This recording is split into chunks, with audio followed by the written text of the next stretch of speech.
आदाब, मैं हूं मुमताज आलम रिजवी और इस वक्त मैं आपकी खिदमत में लाइव हाजिर हुआ हूं। बात करूंगा इजराइल और फिलिस्तीन के साथ साथ कश्मीर पर जो भारत सरकार ने बड़े फैसले लिए हैं उस पर भी मैं बात करूंगा, उस पर भी चर्चा करूंगा कि आखिर भारत सरकार ने क्या बड़े फैसले लिए, क्या अहम फैसले लिए हैं। जाहिर है उस पर भी चर्चा बहुत जरूरी है क्योंकि ये मामला भी इंटरनेशनल बन गया है। कश्मीर में जिस तरह से 28 लोगों की दहशतगर्दाना हमले में मौत हो चुकी है, इसके साथ साथ 20 से 22 लोग जख्मी हैं जो जेर इलाज हैं। ये बहुत बड़ा हादसा, बहुत बड़ी ट्रेजेडी।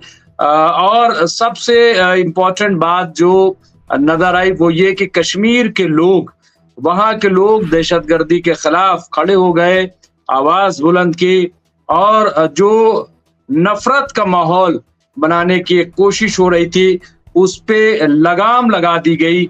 ये भी अपने आप में एक बहुत बड़ी बात है, बहुत अहम बात है। इसके अलावा हम गजा पर भी बात करेंगे। जिस तरह के हमले हूती ने किए हैं वो बड़े हमले, और उसकी वजह से पूरे इजराइल में खौफ और दहशत का माहौल पैदा हो गया है, उस पर भी हम बात करेंगे। पूरा गजा और हमास के मामले पर भी हम आज चर्चा करेंगे, आपके साथ बातचीत करेंगे।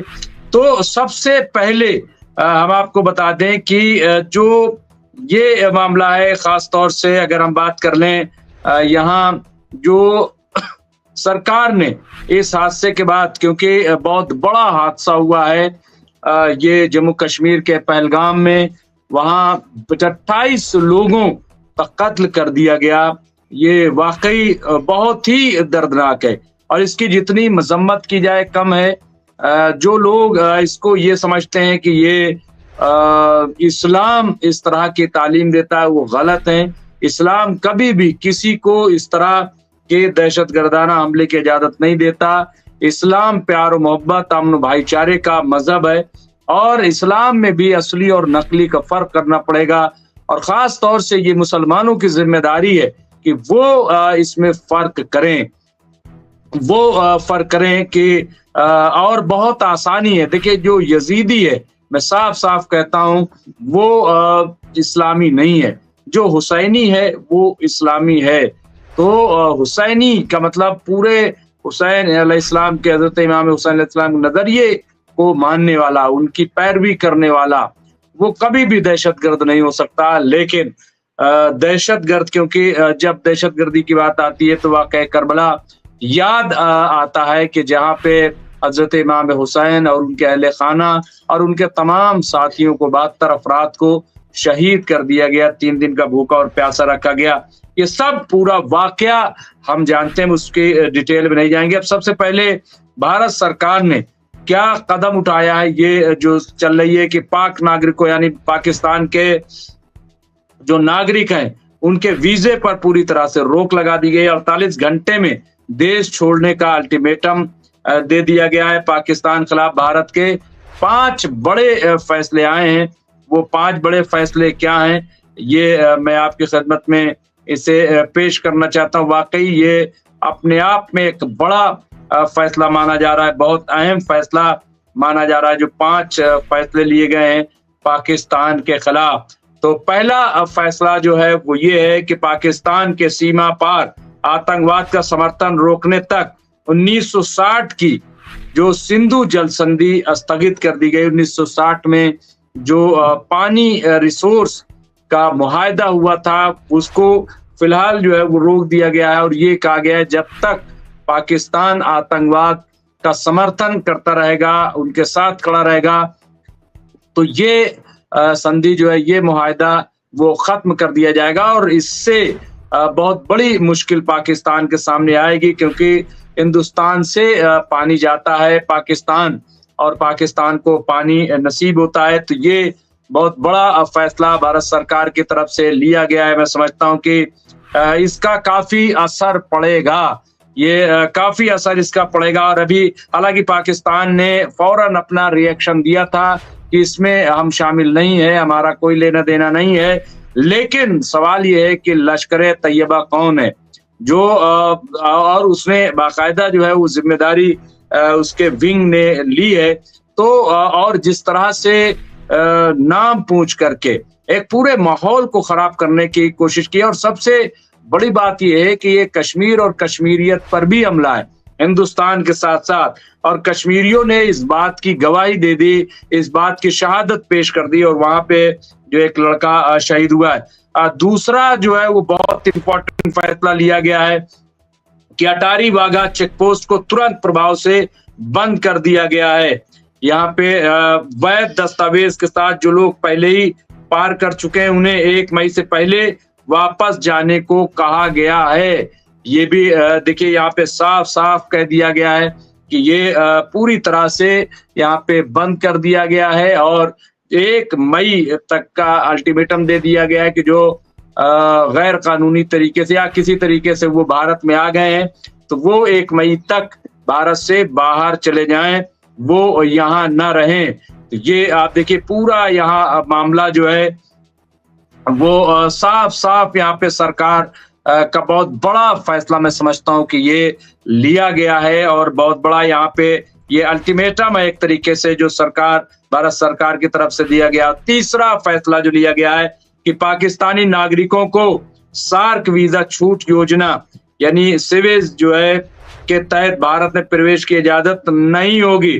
पहले जारी किए गए सभी स्वेज वीजा रद्द किए जाएंगे। स्वेज वीजा पर पहले से भारत में मौजूद पाकिस्तानी नागरिकों को अगले 48 घंटे के अंदर भारत छोड़ना होगा, यानी फौरी तौर पर उन्हें अब भारत से जाना होगा। तो ये बहुत बड़ा फैसला है। फिर मैं बता दूं कि 48 घंटे में जिनके पास वीजा है वो फौरन यहाँ से चले जाएं।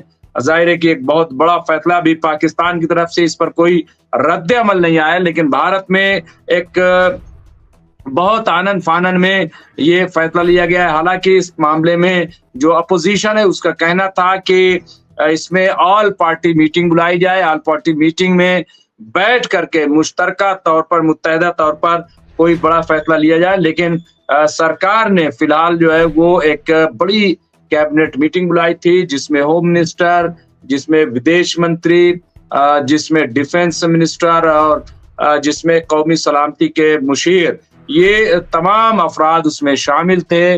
और उस बड़ी मीटिंग में कई घंटे तक मीटिंग चली और मीटिंग के बाद ये फैसला लिया गया।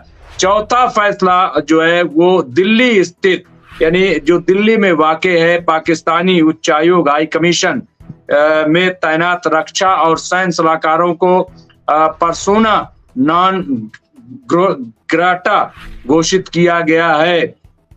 उन्हें 1 सप्ताह के भीतर भारत छोड़ने का आदेश दिया गया। इसी तरह भारत अपने रक्षा सलाहकारों को इस्लामाबाद से वापस बुलाएगा।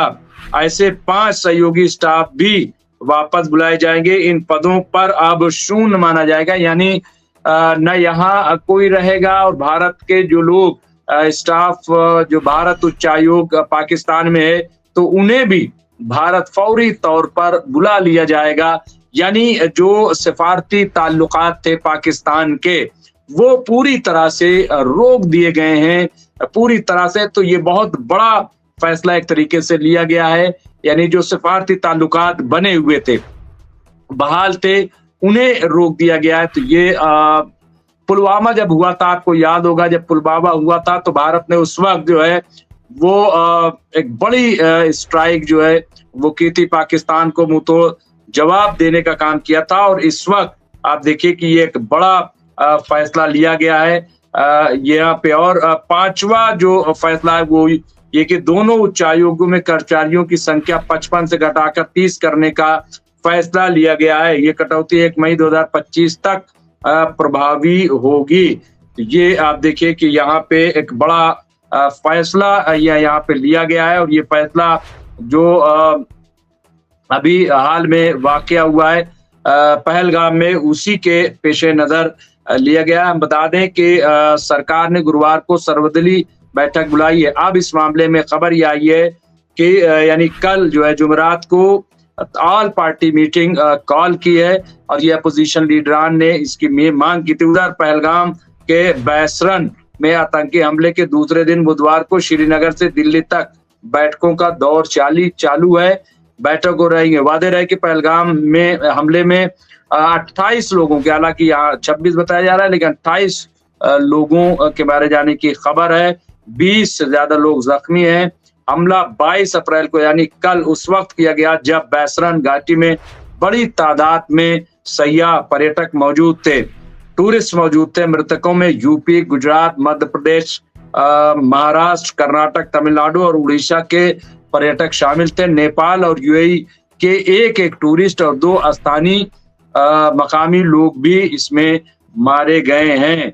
ये आप देखिए यहाँ पे इधर सुरक्षा और इंटेलिजेंस एजेंसियों ने पहलगाम अटैक के संदिग्ध आतंकियों के स्केच जारी किए। इनके नाम आसिफ फौजी, सुलेमान शाह और अबू तलहा बताए गए हैं। इंटेलिजेंस सूत्रों ने बताया कि हमले का मास्टरमाइंड लश्कर तैयबा का डिप्टी चीफ सैफुल्लाह खालिद है, जो पाकिस्तान में मौजूद है। अब जाहिर है कि सरकार इस बात का मुतालबा करेगी कि उसे अरेस्ट किया जाए और अरेस्ट करने के बाद उसे भारत को सौंपा जाए। यही डिमांड होगी। शुरुआती जांच में पता चला है कि हमले में 5 आतंकी शामिल थे। इनमें से 2 लोकल और 3 पाकिस्तानी थे। तो 5 लोगों के शामिल होने की बात की गई है। तो ये बहुत बड़ा मैं समझता हूं कि ये हमला, और यहाँ पे हमले की जिम्मेदारी लश्कर तैयबा के proxy wing the resistant front TRF ने ली है। पाकिस्तान के डिफेंस मिनिस्टर ख्वाजा आसिफ ने कहा है कि इस हमले से हमारा कोई हाथ नहीं है, हमारा कोई लेना देना नहीं है। दूसरी जानिब जम्मू कश्मीर पुलिस और सुरक्षा बलों ने पूछताछ के लिए सैकड़ों लोगों को हिरासत में भी लिया है। नेशनल इन्वेस्टिगेशन एजेंसी NIA भी जांच के लिए पहलगाम पहुंच गई है और उसने अपनी कार्रवाई जो है वो शुरू कर दी है। दूसरी जानिब गृह मंत्री अमित शाह ने श्रीनगर के पुलिस कंट्रोल रूम में पहलगाम आतंकवादी हमले के पीड़ित परिवारों से भी मुलाकात की है। वो कल ही वहां पे आनन फानन में पहुंच गए थे और आज एक बड़ी मीटिंग हुई है। तो जाहिर है कि ये पाक PM ने भी ये भी खबर आ रही है कि अब पाकिस्तान के जो वजीर आजम है उन्होंने भी एक इमरजेंसी मीटिंग बुलाई है। और ये यहाँ पाकिस्तान के प्रधानमंत्री शहबाज शरीफ ने गुरुवार सुबह नेशनल सिक्योरिटी कमेटी NSC की इमरजेंसी मीटिंग बुलाई है।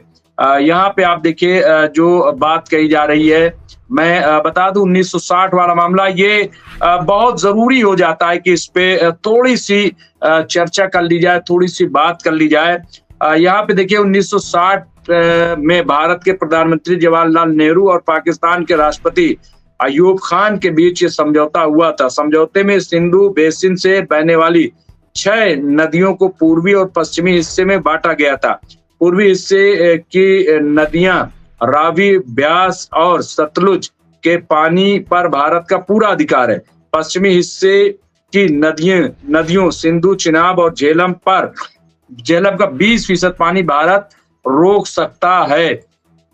यहाँ पे आप देखिए तो अब आप देखिए यहाँ पूरा मामला सामने है। अब इसकी वो भी दी गई है। अब यहाँ पे जो मरने वाले, मैं आपको बता दूं कि मरने वाले जो लोग हैं वो भी बहुत इंपॉर्टेंट है, मैं उनका भी जिक्र कर दूं। सुशील नाथियाल जो है वो मध्य प्रदेश के हैं। सैयद आदिल हुसैन शाह जम्मू कश्मीर से इनका ताल्लुक है, जो वहाँ काम करते थे, घोड़े की फेरी करते थे, इकलौता लड़का था, तो वो वहां पे मारा गया। और ये वहाँ जो सयाह थे उनको बचाने के लिए इस शख्स ने अपनी जान दे दी है। हेमंत सुहास जोशी वो महाराष्ट्र से, विनय नरवाल हरियाणा से, अतुल श्रीकांत मोनी महाराष्ट्र से। तो ये आप देखिए कि यहाँ पे इसके अलावा नीरज अडवाणी उत्तराखंड, बिटन अधिकारी पश्चिमी बंगाल, शुभम द्विवेदी उत्तर प्रदेश, प्रशांत कुमार सतपथी उड़ीसा, मनीष रंजन बिहार, एन रामचंद्र केरल, संजय लक्ष्मण लाली महाराष्ट्र, दिनेश अग्रवाल चंडीगढ़। तो ये आप देखिए यहाँ पे ये पूरा मामला जो है जिस तरीके से ये सामने आया। इसके अलावा समीर गुहार पश्चिमी बंगाल, दिलीप दसाली महाराष्ट्र, जे चंद्रा मोली आंध्र प्रदेश, मधुसूदन सोमिशेट्टी कर्नाटक।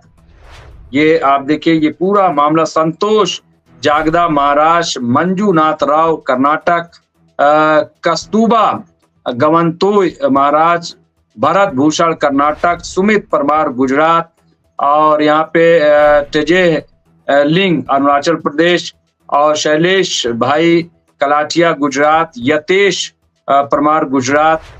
तो ये विदेशी जो टूरिस्ट हैं, सुदीप नेओपाने, वो नेपाल से शामिल हैं।